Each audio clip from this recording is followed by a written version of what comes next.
All right, welcome back to Take 5. Looking at the social media world right now, here's some of King 5 News' big headlines on Twitter. So number one, you may want to be careful what kind of salad you have for dinner.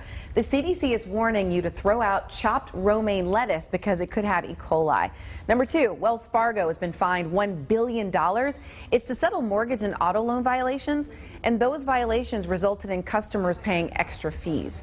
And third, if you're planning on heading to Seattle this weekend, be prepared for some major traffic. I'm just thinking, worse than it already is? Okay, Revive I-5 starts this weekend with northbound lane closures between West Seattle and downtown. Express lanes will only be open northbound. Michelle. Oh, thank you. Sorry, we were just over here talking. Totally cool. I have Jim and Kelly Brogan with us, and they were just part of this amazing fundraiser, and it really changed their lives. Yeah. So next week is National Infertility Week, and it begins kind of with an event that kicks off tomorrow. And it's a fertility run that actually gives away an IVF treatment to several people. Yes. So I want to talk about you guys, like how you did it. First of all, you have a baby coming. Little Congratulations! Baby boy. Thank you. Oh my gosh, it's so exciting. So tell us about the race and how, or I guess tell us about your story first of all. Yes. There's so many questions I have. It was about 2.5 years ago where we found out that we just weren't getting pregnant like we thought and the way we imagined. So we went to the doctor, and almost right away we got an infertility diagnosis, and the doctors told us, there's no way you can have a child that we see without IVF. Wow. There's no middle ground for you. There's no other option. It's IVF or adoption. And my husband and I sat down and really talked about it, prayed about it, and thought, you know, we'd like to try to have our own biological child. Both of us have adopted siblings, so like it was a beautiful thing that we actually talked with our adopted siblings about just what we wanted to do and how we envisioned our family. And the only problem was IVF is so expensive. There's no insurance coverage for most people either. And I don't think people realize how expensive it is. I've done IVF too, and it's like you're out tens of thousands of dollars. Just for the procedure. Right, just for that.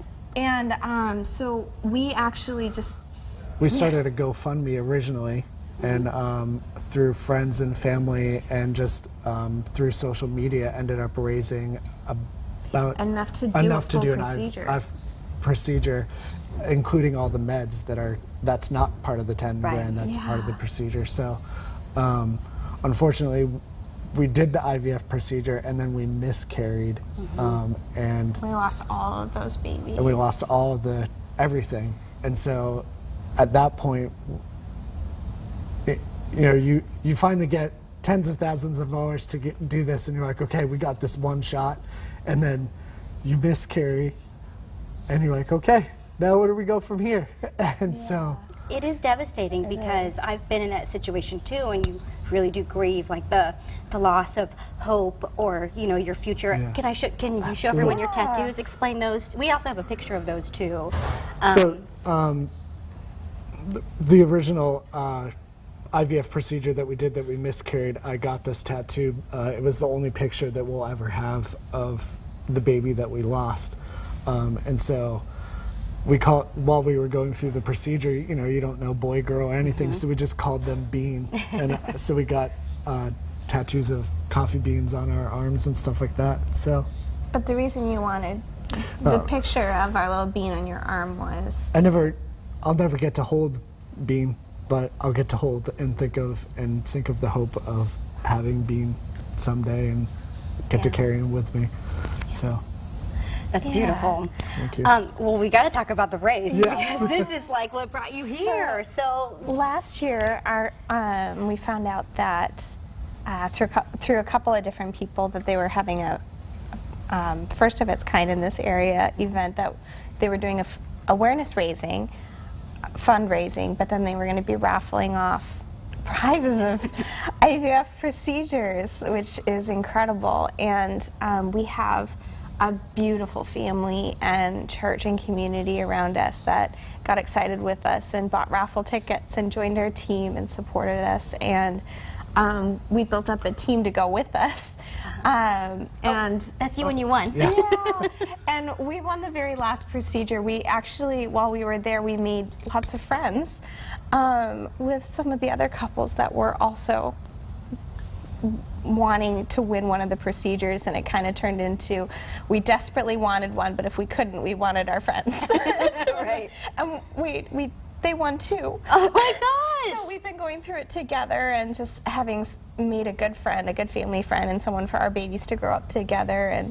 And but it was the biggest roller coaster ride. Yeah. Just And it was- waiting for that. It's just cool that Footsteps for Fertility is the name of the foundation that started it, and it's just they do a really good job of bringing awareness, but also the opportunity for many couples to win a procedure and to have IVF paid for and to do the whole thing. And so I encourage people to go out and look and research more. And It's amazing. I'm so sorry. We're out of Yeah. time. I could talk to you about this forever. I put the story on king5.com as well, and I want to tell everyone you can text HOPE to the number on your screen for the Footsteps for Fertility website. You can register and run there. Oh, thank you so much. Congratulations. I'm so happy for you. We'll be right back.